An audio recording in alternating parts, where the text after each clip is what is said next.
Damang dainang nang naposo bulung na huhaholongi hami naro di bagas joro ni tuhatta nang namandohoti marhite YouTube channel oras madihita saluhutna Oras.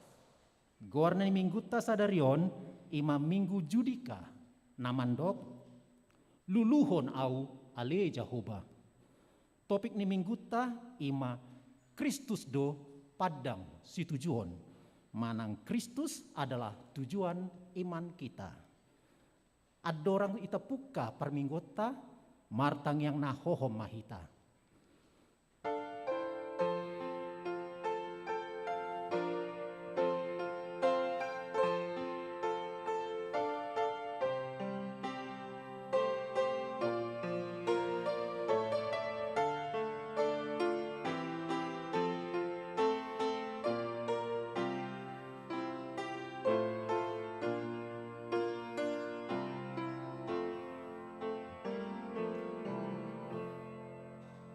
Amen.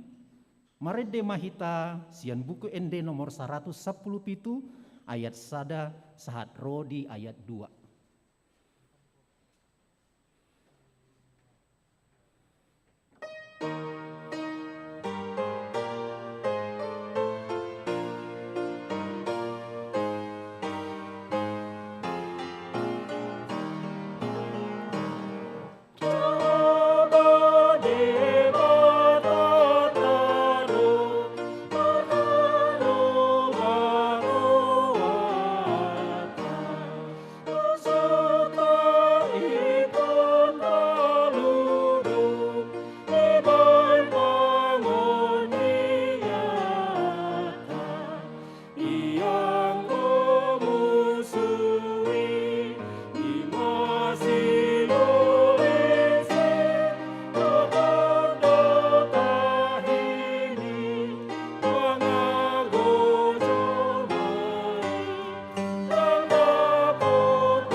Di dalam nama Allah Bapa dan nama anaknya Tuhan Yesus Kristus dan nama Roh Kudus yang menciptakan langit dan bumi. Amin. Berilah keadilan kepadaku ya Allah dan perjuangkanlah perkaraku terhadap kaum yang tidak saleh. Luputkanlah aku dari orang penipu dan orang curang, maka aku dapat pergi ke mezbah Allah, menghadap Allah yang adalah sukacitaku dan kegembiraanku. Suruhlah terangmu dan kesetiaanmu datang, supaya aku dituntun dan dibawa ke gunung-Mu yang kudus dan ke tempat kediaman-Mu. Haleluya.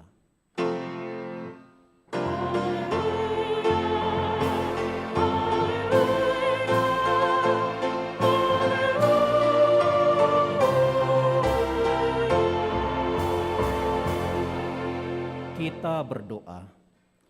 Ya Allah Bapa yang ada di surga, Allah yang Maha Pengasih, kami sampaikan puji syukur dan terima kasih kepadamu karena Engkau menyerahkan anak-Mu yang tunggal itu ke dalam kuasa dosa dan maut, supaya kami jangan binasa, tetapi beroleh kehidupan yang kekal. Tuhan Yesus Kristus lebih menjadi kebenaran dan kekudusan kami. Karena itu, kasihanilah kami, ampunilah kami, karena korban yang kudus yang telah diserahkannya untuk keampunan dosa kami. Dengarlah doa kami, karena Tuhan Yesus Kristus Tuhan kami. Amin.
Marilah kita mendengarkan hukum Tuhan yang ditetapkan pada minggu ini, sebagaimana tertulis dalam Roma 5 ayat 1.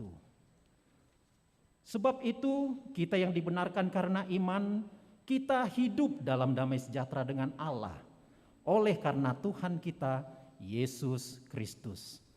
Demikianlah hukum Tuhan, marilah kita memohon kekuatan Tuhan untuk melakukan yang sesuai dengan hukum-Nya. Ya Tuhan Allah, kuatkanlah kami untuk melakukan yang sesuai dengan hukum-Mu. Amin.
kita merendahkan diri di hadapan Tuhan untuk mengaku dosa-dosa kita.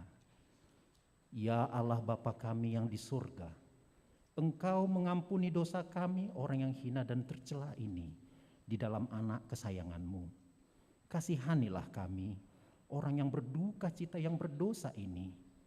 Nyatakanlah di dalam hati dan jiwa kami ini akan keampunan segala dosa dan kesalahan kami itu.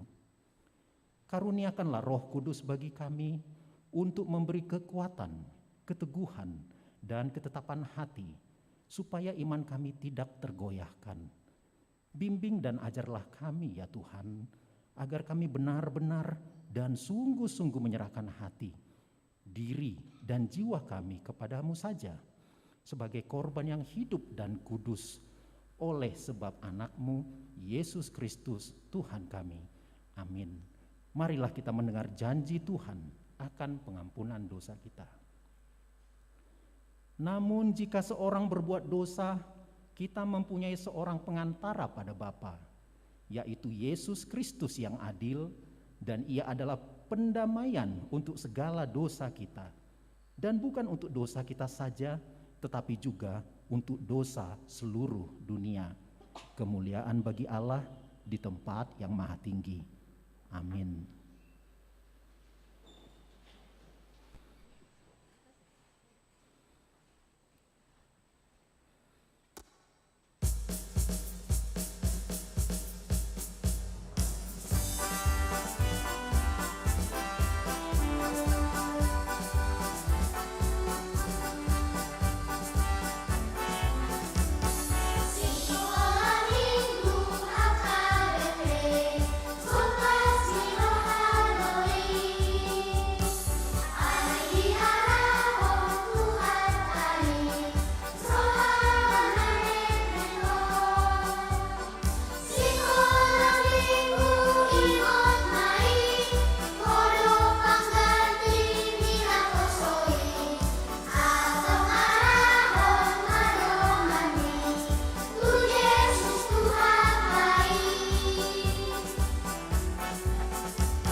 Marilah kita mendengar firman Tuhan, epistel yang ditetapkan pada minggu ini tertulis dalam Yesaya 43 ayat 16 sampai 21.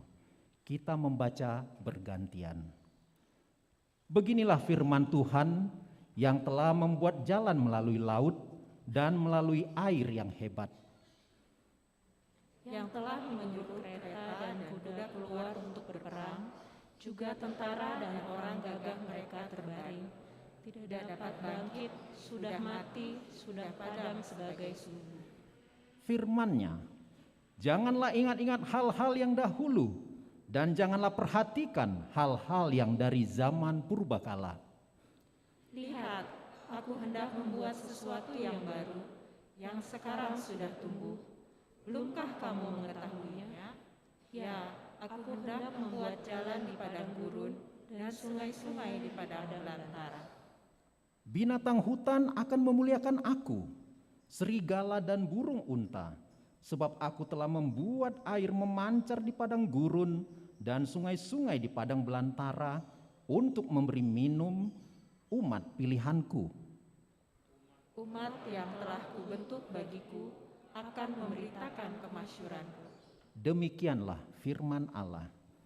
Berbahagialah orang yang mendengar firman Allah serta memeliharanya. Amin.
Marilah kita bersama-sama mengaku iman kepercayaan kita.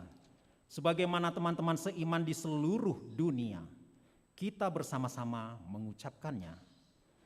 Aku percaya kepada Allah, Bapa yang Maha Kuasa, Khalik langit dan bumi. Aku percaya kepada Yesus Kristus, anaknya yang tunggal Tuhan kita, yang dikandung daripada Roh Kudus, lahir dari anak darah Maria, yang menderita sengsara di bawah pemerintahan Pontius Pilatus, disalibkan, mati dan dikuburkan, yang turun ke dalam kerajaan maut. Pada hari yang ketiga, bangkit pula dari antara orang mati, naik ke surga, duduk di sebelah kanan Allah, Bapa yang Maha Kuasa. Dari sana akan datang kelak untuk menghakimi orang yang hidup dan yang mati. Aku percaya kepada Roh Kudus, dan adanya satu gereja yang kudus, persekutuan orang kudus, pengampunan dosa, kebangkitan daging, dan hidup yang kekal. Amin.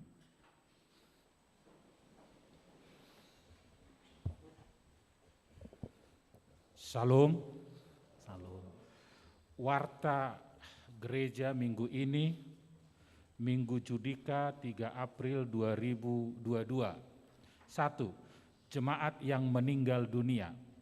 Pada hari Senin tanggal 28 Maret 2022 telah meninggal dunia Sintua Dotrandus Poltak Pardede MSC, meninggalkan Ibu Rohana Boru Simbolon, tutup usia 67 tahun 1 bulan, beralamat di Jalan Capricorn nomor 36, Bandung, daerah 5 Malabar. Kita doakan supaya keluarga cepat terhibur. 2. Persembahan sosial gereja. Pada hari Minggu ini, kita akan mengumpulkan persembahan sosial gereja kepada keluarga almarhum Boyke Butar-Butar, Jemaat Daerah 7 Pajajaran, sehubungan dengan telah meninggal dunia Boyke Butar-Butar di waktu yang lalu. 3. Konven Distrik. Pada hari Senin 4 April 2022 pukul 10 WIB bertempat di HKBP Kertanegara Resort Jawa Tengah akan diadakan konven distrik Para pendeta akan mengikuti konven tersebut. Marilah kita doakan agar konven tersebut dapat terlaksana dengan baik. 4. Jadwal kebaktian Passion, Jumat Agung dan Paskah di HKBP Bandung. Jadwal kebaktian Passion, Jumat Agung dan Paskah di HKBP Bandung dapat jemaat baca pada warta jemaat minggu ini. Demikian warta jemaat pada minggu ini, Tuhan memberkati. Amin. Kita bernyanyi dari buku ND nomor 266 sambil mengumpulkan persembahan 1A dan 1B bagi Huria.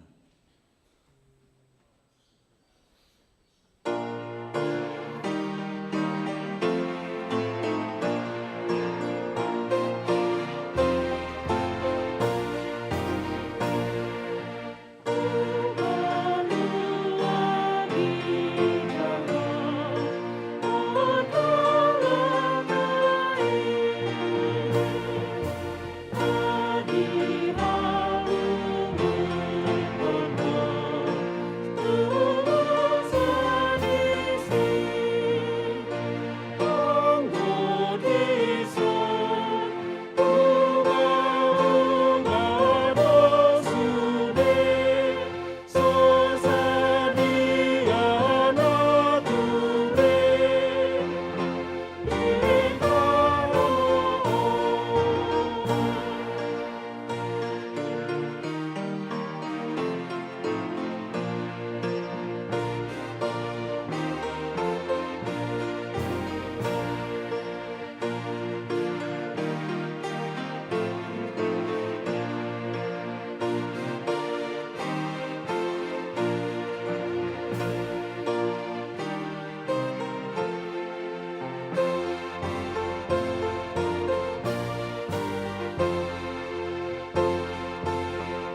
sejahtera Allah yang melampaui segala akal akan memelihara hati dan pikiranmu di dalam Kristus Yesus Tuhan kita.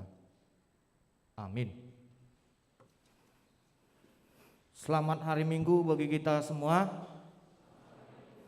Selamat hari Minggu juga kepada seluruh jemaat yang sedang menyaksikan ibadah melalui channel YouTube Gereja HKBP Bandung ini. Firman Tuhan bagi kita tertulis di dalam Filipi 3 ayat 4b sampai ayat yang ke-14.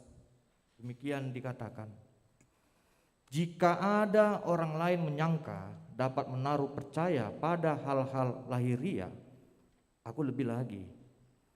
Disunat pada hari ke-8 dari bangsa Israel dari suku Benjamin, orang Ibrani asli, tentang pendirian terhadap hukum Taurat, aku orang Farisi.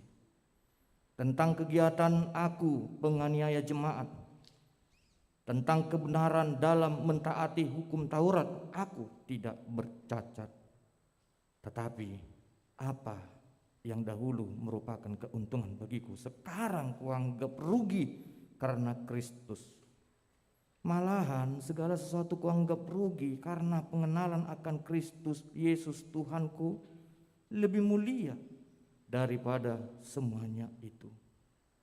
Oleh karena dialah aku telah melepaskan semuanya itu dan menganggapnya sampah, supaya aku memperoleh Kristus dan berada di dalam Dia, bukan dengan kebenaranku sendiri karena mentaati hukum Taurat, melainkan dengan kebenaran karena kepercayaan pada Kristus, yaitu kebenaran yang Allah anugerahkan berdasarkan kepercayaan. Yang ku hendaki ialah mengenal Dia dan kuasa kebangkitannya dan persekutuan dalam penderitaannya, di mana aku menjadi serupa dengan Dia dalam kematiannya, supaya aku akhirnya beroleh kebangkitan dari antara orang mati. Bukan seolah-olah aku telah memperoleh hal ini atau telah sempurna, melainkan aku mengejarnya, kalau-kalau aku dapat juga menangkapnya. Karena aku pun telah ditangkap oleh Kristus Yesus. Saudara-saudara, aku sendiri tidak menganggap bahwa aku telah menangkapnya, tetapi ini yang kulakukan. Aku melakukan apa yang telah di belakangku dan mengarahkan diri kepada apa yang di hadapanku, dan berlari-lari kepada tujuan untuk memperoleh hadiah, yaitu panggilan sorgawi dari Allah dalam Kristus Yesus. Demikianlah firman Tuhan. Saudara-saudara, apa yang bisa kita lihat di dalam realita kehidupan ini? Hidup tidak statis. Kita tahu bahwa di dalam kehidupan ini tidak statis, maka mulai dari sejak kecil kita perlu belajar. Bayi belajar berdiri, mula-mula dia merangkak.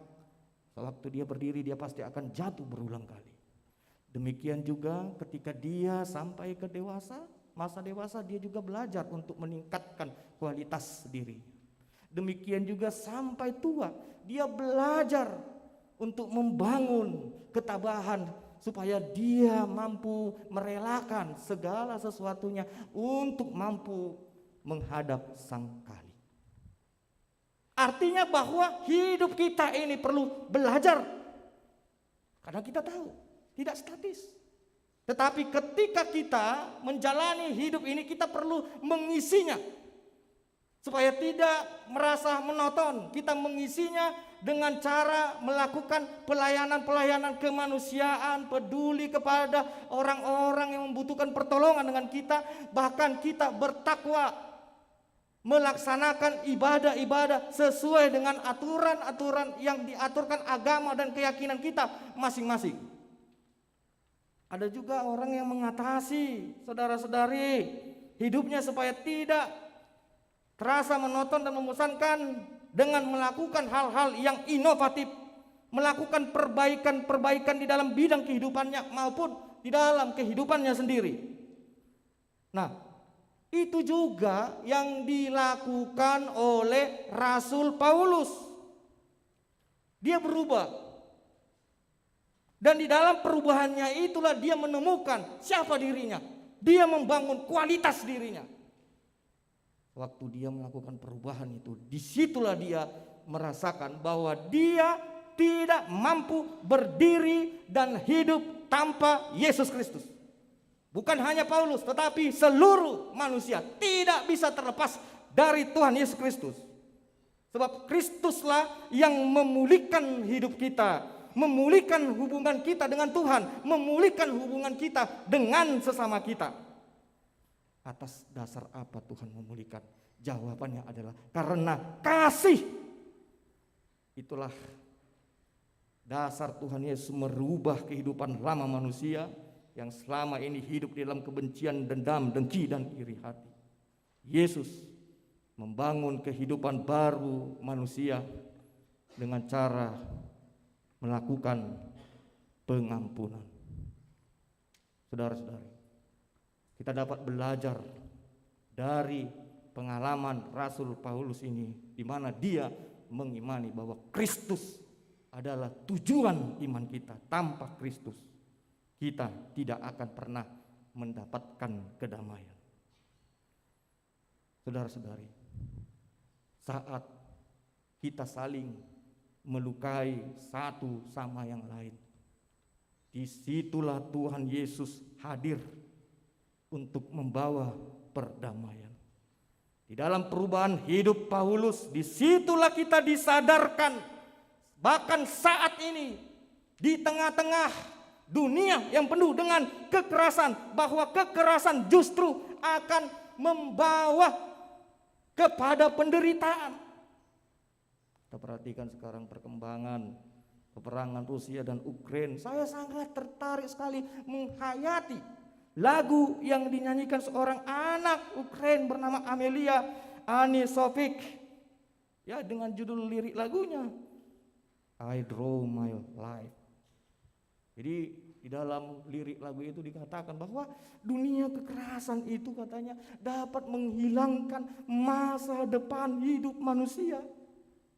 Dan di dalam lirik itu dikatakan orang-orang di sana selalu berdoa, menangis, mereka bersedih. Ada yang meninggalkan rumahnya, mereka mendengarkan suara bom meriam.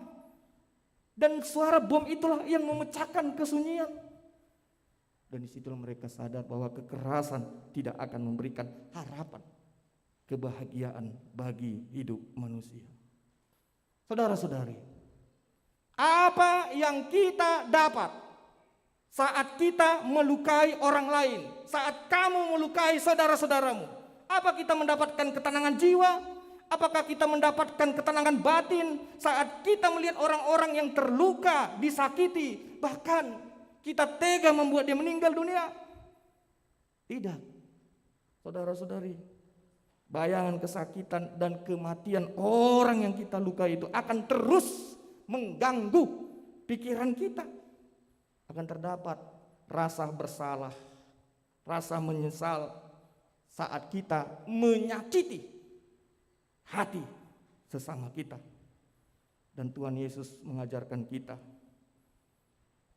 bahwa bukan tindakan yang benar saat kita membalaskan yang jahat terhadap orang yang membenci dan memusuhi kita. Ini juga yang dirasakan oleh Rasul Paulus saat dia tega menyakiti hati, bahkan membunuh orang-orang Kristen. Dan disinilah Tuhan Yesus mengajarkan kita, jangan kita katakan bahwa kita orang yang beriman saat kita tidak mau berdamai dengan saudara kita. Orang yang mau berdamailah yang disebut anak-anak Allah. Apabila kita menjadi pengikut Yesus Kristus, maka di situ pun kita bersedia untuk mau mengampuni. Saat kita mampu mengampuni, maka pada saat itulah kita telah mendapatkan kemenangan dan diangkat menjadi anak-anak Allah. Orang-orang yang beriman tidak akan menciptakan permusuhan di antara sesamanya. Dia akan membangun hubungan yang baik dengan sesamanya seperti hubungannya dengan Tuhannya. Dan Yesus hadir ke dunia ini untuk membangun komunitas orang-orang yang beriman supaya hidup di dalam kasih dan damai. Yesus tidak menghendaki adanya peperangan, perselisihan di antara kita. Komunitas orang beriman adalah pengikut Yesus, orang Kristen yang dapat menjadi teladan atas perbuatan cinta kasih Yesus pada umat manusia. Tuhan Yesus telah menebus kita dari dosa supaya kita menjadi manusia baru yang tidak lagi hidup dalam ikatan kuasa kejahatan. Kita telah dijadikan menjadi manusia baru yang dipenuhi oleh Roh Allah yang dapat memancarkan sinar kebaikan kepada semua orang. Dan di dalam kehidupan kita juga tidak boleh melupakan dan mengajarkan firman Allah kepada anak-anak kita, kepada saudara-saudara kita, baik di dalam pelayanan gereja. Hendaknya kita melayani Tuhan dengan penuh kasih dan tanggung jawab. Dalam kehidupan bermasyarakat kita juga dapat menjadi teladan, meneladani Yesus Kristus dengan hidup saling menolong, berbagi, dan menguatkan. Dan itulah kekhasan, keistimewaan metode pemberitaan Injil yang dilakukan oleh Paulus. Didasari oleh kasih Tuhan, dia berhasil memberitakan Injil bukan hanya sampai ke Asia, sampai ke Eropa, bahkan sampai ke seluruh bangsa di dunia ini.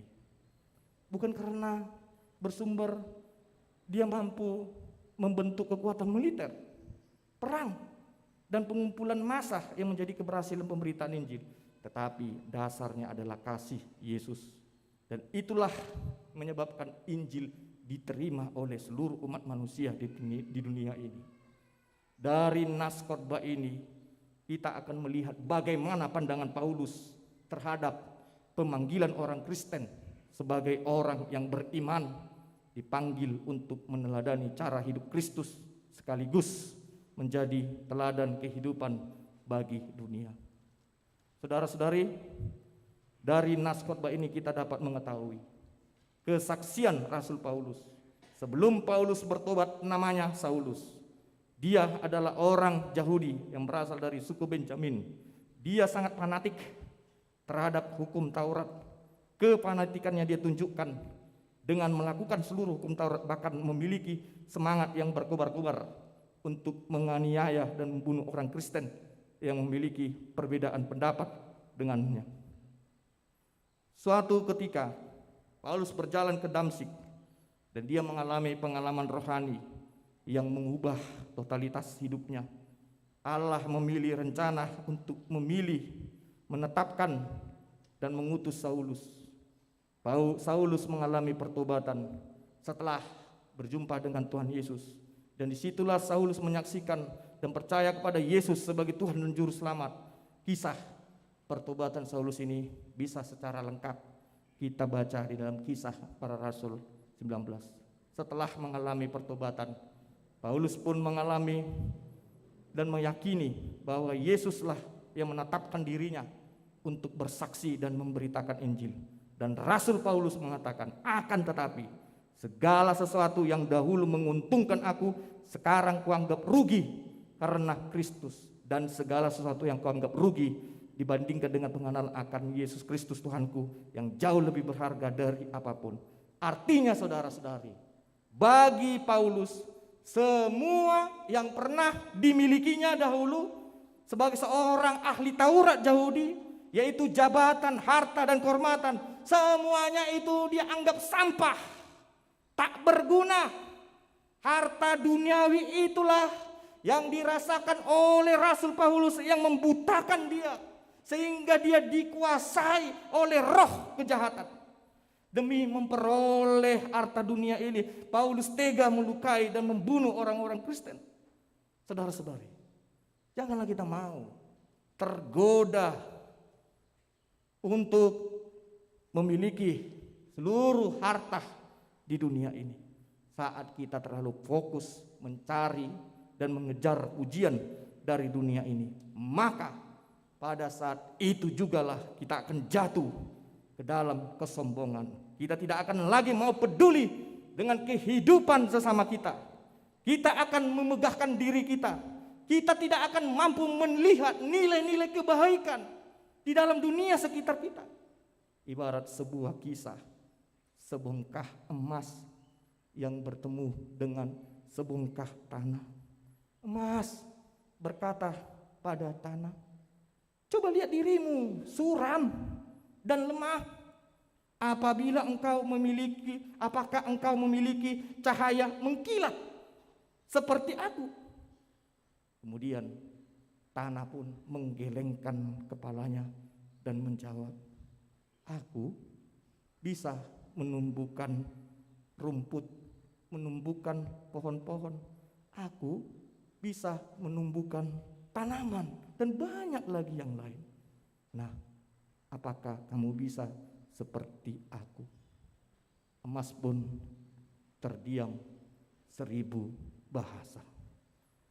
Saudara-saudari, di dalam hidup ini banyak orang seperti emas, berharga, dia menyilaukan, tetapi perlu kita ingat dia tidak bermanfaat bagi sesamanya, karena dia tidak suka membantu, apalagi peduli pada sesamanya. Ada juga yang seperti tanah, dia hidup di posisi yang biasa saja, tetapi dia tetap bersahaja karena dia ringan tangan dan siap membantu sesamanya. Demikianlah Bapak Ibu, gambaran di dalam kehidupan manusia sekarang ini. Penampilannya, lagaknya seperti emas, tetapi hatinya seperti batu, keras, tidak mau menerima pendapat, kritikan, saran dari saudara-saudaranya. Bahkan dia sering melawan-lawan. Kita tidak boleh memegahkan diri kita. Orang yang memegahkan dirinya tidak bisa disebut orang yang rendah hati. Mengapa banyak orang sekarang ini yang memegahkan dirinya, hidup di dalam kesombongan? Jawabannya adalah karena orang-orang tersebut tidak pernah merasakan bersyukur atas berkat yang dia terima dari Tuhan. Saudara-saudari yang terkasih di dalam nama Tuhan Yesus Kristus, hanya melalui iman kepercayaan kepada Yesuslah kita meyakini dialah jalan untuk menerima keselamatan. Dan memang inilah perbedaan yang sangat besar di dalam pemikiran orang Farisi dan orang Yahudi, di mana orang-orang Yahudi mengatakan hanya melalui Tauratlah manusia dapat dibenarkan. Jemaat yang terkasih, dalam nama Tuhan Yesus Kristus, Tuhan sendiri yang mengatakan, bukan karena melakukan Taurat kamu dibenarkan, tetapi karena iman atau kepercayaanmu. Orang dibenarkan hanya karena iman. Dan itulah yang ditekankan oleh Dr. Martin Luther dengan istilahnya sola fide. Hanya melalui imanlah orang-orang dapat diselamatkan dan dibenarkan oleh Tuhan. Atau dengan sebutan Martin Luther, justification by faith only. Orang benar hanya dibenarkan karena imannya. Dan ajaran Martin Luther inilah yang dia pegang untuk melawan penguasa-penguasa gereja-gereja Roma Katolik itu yang menilai bahwa pengampunan dosa itu bisa dibeli dengan surat pengampunan dosa atau surat akhlak. Dan inilah yang ditolak oleh Martin Luther dengan ajarannya sola fide, sola gratia, dan sola scriptura. Hanya melalui iman, kasih karunia, dan firman Tuhanlah manusia dapat diselamatkan dan dibenarkan.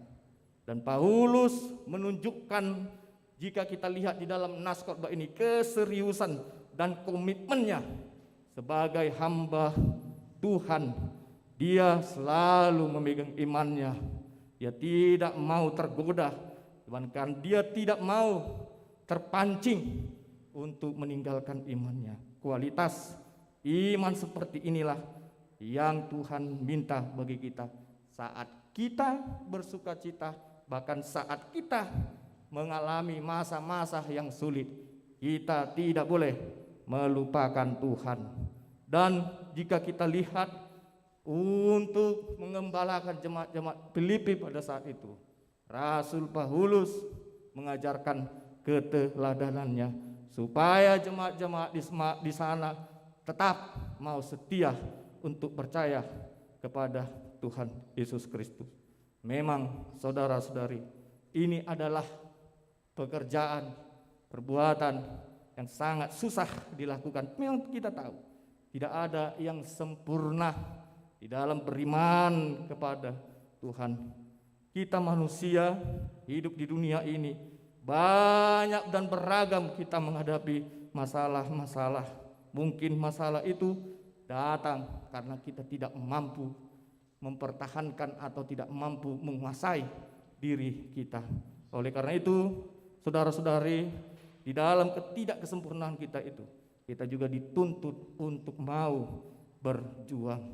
Dan inilah yang diingatkan oleh Rasul Paulus pada saat dia merasa ditangkap oleh Allah, oleh Yesus Kristus pada saat perjalanannya ke Damaskus.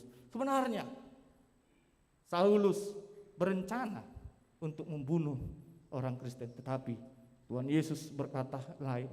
Dia menangkap Paulus dan menjadikannya menjadi rasulnya. Artinya di sini bisa kita lihat, bukan usaha dan kekuatan kitalah kita dapat mencapai kedewasaan iman. Dan kedewasaan iman itu tidak terlepas dari Tuhan Yesus Kristus yang menangkap kita. Dan itu tidak terjadi secara instan atau tiba-tiba. Kedewasaan iman itu adalah proses pada saat kita menghadapi masa-masa yang sulit dan penderitaan di dalam hidup ini. Dan yang paling penting sekarang ini, bagaimana kita menyikapi setiap persoalan, tantangan dan masalah dalam kehidupan ini. Orang akan semakin dewasa imannya jika dia dikatakan tidak melihat atau kembali ke belakang dan lalap bernostalgia di ngulu nana julu. Apalagi dia mengingat masa-masa anaknya, masa-masa mudanya, tetapi dia menatap ke depan, menatap masa depan, apa yang harus dilakukannya. Dan itulah pelajaran yang bisa kita lihat di ayat 14. Dan berlari-lari kepada tujuan untuk memperoleh hadiah, yaitu panggilan surgawi dari Allah dalam Kristus Yesus. Apa yang perlu kita lihat dari ayat 14 ini? Kata ini menggambarkan bahwa seorang pelari dalam suatu perlombaan, demikian jugalah seorang pemberita Injil. Pemberita Injil adalah orang yang memiliki sikap yang siap bertanding. Dan ada 3 hal dari maksud perkataan Rasul Paulus yang mengingatkan kita bahwa seorang pemberita Injil itu, orang Kristen itu diibaratkan seperti seorang pelari. Yang pertama, Rasul Paulus mengingatkan kita supaya kita tetap fokus.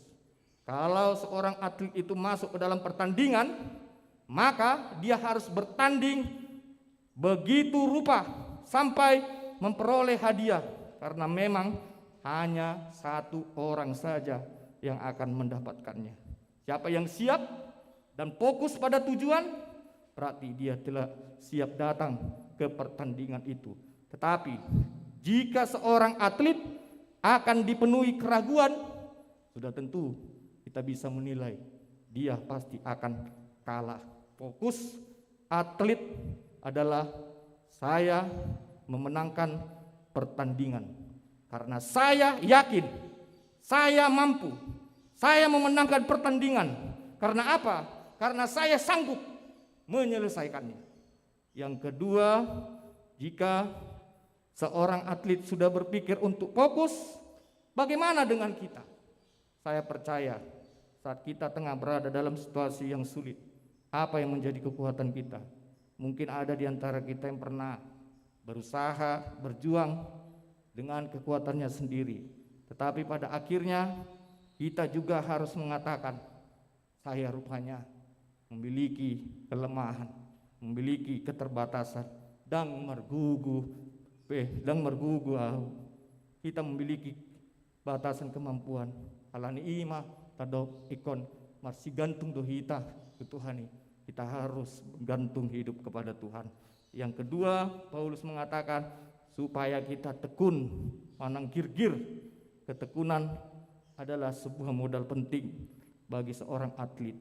Saat dia memasuki pertandingan, maka dia harus berlatih sekian lama, bahkan bertahun-tahun. Bahkan untuk sebuah pertandingan, Rasul Paulus berkata, dia melatih tubuhnya begitu rupa. Seandainya dia ibaratkan dirinya seorang petinju, dia akan bertinju dengan baik, tidak memukul sembarangan, melatih dan menguasai dirinya. Itulah ketekunannya. Dan saya pernah mendengar kisah di balik kesuksesan Cristiano Ronaldo. Cristiano Ronaldo sebuah nama yang tidak asing untuk kita dengar. Seorang pelatih kebugaran dari klub di Inggris pernah mengatakan, untuk menjadi seorang seperti Ronaldo membutuhkan ketekunan dan latihan yang keras. Seorang yang mahir memerlukan latihan yang panjang berkali-kali, bahkan sampai 10.000 jam.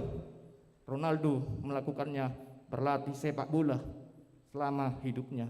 Fokus dan ketekunan diperlukan di dalam pelayanan Tuhan. Kenapa tekun? Kenapa fokus? Karena kita akan menghadapi tantangan yang tidak mudah. Tantangan yang terbesar bukan hanya di luar sana, tetapi ada di hadapan kita, di dalam pelayanan kita ini. Hal yang ketiga, gambaran seorang atlet atau pelari ini ingin menyatakan kepada kita supaya tidak cepat menyerah atau putus asa. Bapak, Ibu, saudara-saudari, pernahkah kita mendengar berita atlet pelari dari Jepang yang bernama Relida? Seorang pelari wanita yang bernama Relida dari Jepang pernah bertahan begitu rupa meskipun dia jatuh cedera. Saat di dalam pertandingan berlangsung, tiba-tiba kaki Relida patah. Dia tidak bisa lari, tapi dia terus bertahan mengakhiri pertandingannya dengan baik. Meskipun ia merangkak sampai kaki dan lututnya lecet. Itulah sikap yang tidak mau putus asa dan tidak menyerah. Martin Luther King Jr. pernah berkata tentang hal ini. Jika engkau tidak sanggup berlari, maka berjalanlah. Kalau kau tidak sanggup berjalan, maka merangkaklah. Yang terpenting, teruslah bergerak, maju, jangan berhenti. Itu sebabnya, saudara-saudara, kita senang mendengar dan menyanyikan lagu Hidup Ini Adalah Kesempatan. Karena kita sadar saat Tuhan memberikan kepada kita kehidupan, itulah saatnya kita mengabdi, mempersembahkan diri kita di dalam pelayanannya. Jadi Bapak Ibu, iman atau kepercayaan itu pun seperti itu yang diminta oleh Tuhan bagi kita.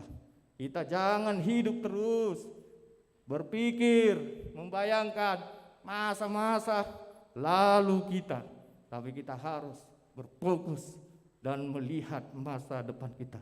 Demikian juga iman di dalam Kristus adalah menuju pada tujuan iman kita, yaitu kehidupan yang kekal. Karena kita diberikan pengharapan yang pasti oleh Tuhan Yesus Kristus. Bukan kematian akhir dari hidup kita, tapi adalah kebangkitan. Tuhan akan membangkitkan kita dan menjadikan kita pewaris kerajaan Allah. Amin. Kita berdoa. Ya Tuhan Allah Bapa kami, terima kasih karena Engkau telah memberikan kesempatan bagi kami Tuhan untuk mendengarkan firman-Mu. Di balik kisah hamba-Mu Tuhan, Rasul Paulus, banyak pelajaran yang dapat kami petik, di mana dia tetap setia pada iman dan kepercayaannya. Engkau menguatkan dia Tuhan, memberikan kepadanya hikmat. Demikian juga kami Tuhan, berikan kepada kami sikap supaya kami tetap fokus, tekun, dan tidak cepat putus asa menjalani kehidupan ini, supaya kami dapat memperoleh kemenangan bersama dengan-Mu. Demikian juga Tuhan kami mendoakan seluruh jemaat-Mu dimanapun mereka berada, dalam setiap pergumulannya. Kau ingatkan mereka Tuhan, ada Engkau Tuhan Yesus menjadi sumber keselamatan dan sumber jalan penyelesaian bagi mereka. Ya Tuhan, kami mendoakan juga bagi keluarga-keluarga yang bergumul karena belum mendapatkan keturunan atau anak. Kau memberikan kepada mereka Tuhan, dan dengar doa mereka supaya sukacita mereka bertambah.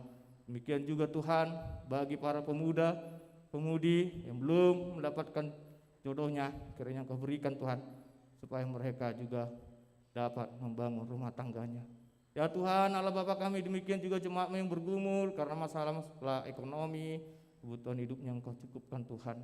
Demikian juga dengan yang mencari pekerjaan, Engkau berikan Tuhan supaya mereka juga dapat bekerja dengan baik sesuai dengan kehendak-Mu. Ya Tuhan Allah Bapa kami juga mendoakan seluruh pelayanan di gereja-Mu. Kiranya Engkau berikan kepada kami seperti harapan kami di dalam tahun pelayanan, tahun kesehatian. Kiranya kesehatian itu tinggal di dalam hati kami, dan kami dapat bersama-sama membangun kebersamaan di dalam pelayanan gereja-Mu ini. Ya Tuhan Allah Bapa kami, seluruh umat manusia saat ini Tuhan, seluruh bangsa bergumul. Engkau Tuhan dengar tangisan anak-anak yang di Ukraina, di mana mereka selalu mengharapkan Kau bekerja, memberikan kedamaian. Kiranya Engkau Tuhan membuka hati pada pemimpin bangsa tersebut, supaya mereka Tuhan tidak lagi berperang. Dan kami percaya Tuhan, kuasa kerajaan-Mu yang penuh dengan shalom kedamaian pasti akan Engkau nyatakan. Ya Tuhan Allah Bapa kami juga mendoakan seluruh pekerjaan kami. Jadikanlah semuanya itu supaya menjadi berkat dalam kehidupan kami, dan juga berkat bagi kehidupan saudara-saudara kami. Dalam nama Tuhan Yesus kami berdoa. Amin.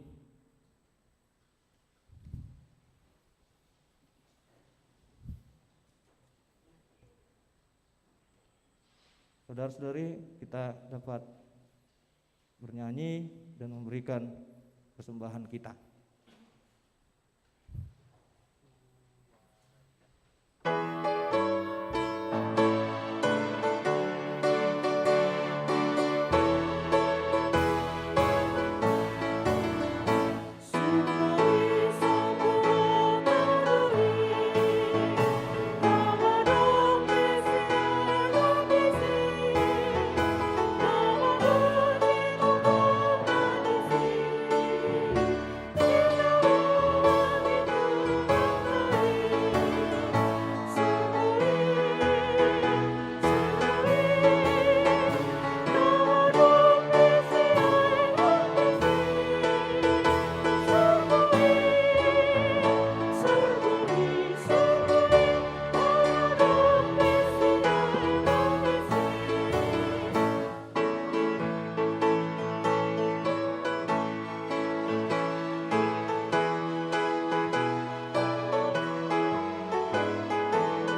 kita berdoa untuk menyerahkan persembahan kita kepada Tuhan. Ya Allah, Bapa kami yang di surga, kami mengaku bahwa Tuhan adalah sumber dari segala karunia yang melimpah dalam kehidupan kami masing-masing. Sebahagian daripada karunia itu kami serahkan kembali sebagai persembahan kepada Tuhan. Terimalah dan berkatilah persembahan umat-Mu ini, agar dapat kami pergunakan untuk pekerjaan dan pelayanan kerajaan Tuhan di dunia ini. Bukalah hati kami untuk mengenal betapa banyak berkat dan karunia yang kami peroleh dari Tuhan, supaya kami senantiasa bersyukur kepadamu di dalam nama Yesus Kristus Tuhan kami. Amin.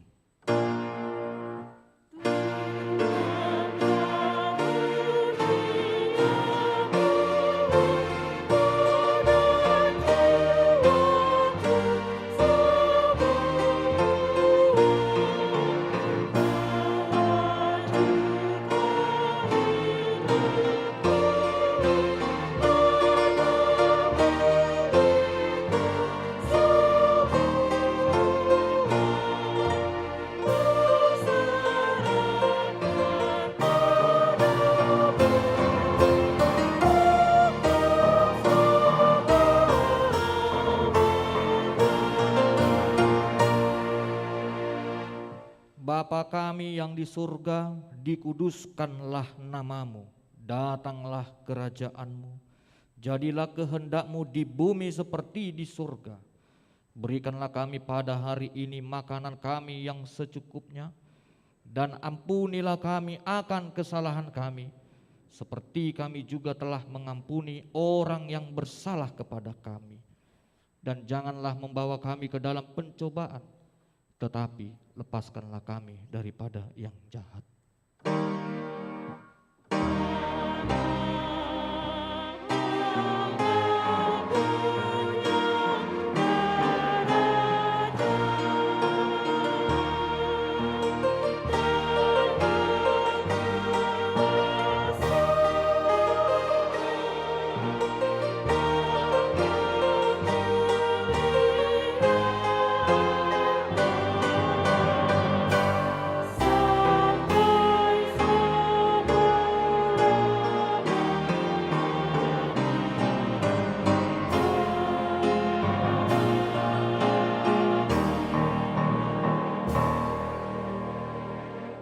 Terimalah berkat dari Tuhan Allah. Tuhan memberkati dan melindungi engkau. Tuhan menyinari engkau dengan wajah-Nya dan memberi engkau kasih karunia-Nya. Tuhan menghadapkan engkau dengan wajah-Nya dan memberi engkau damai sejahtera-Nya. Amin.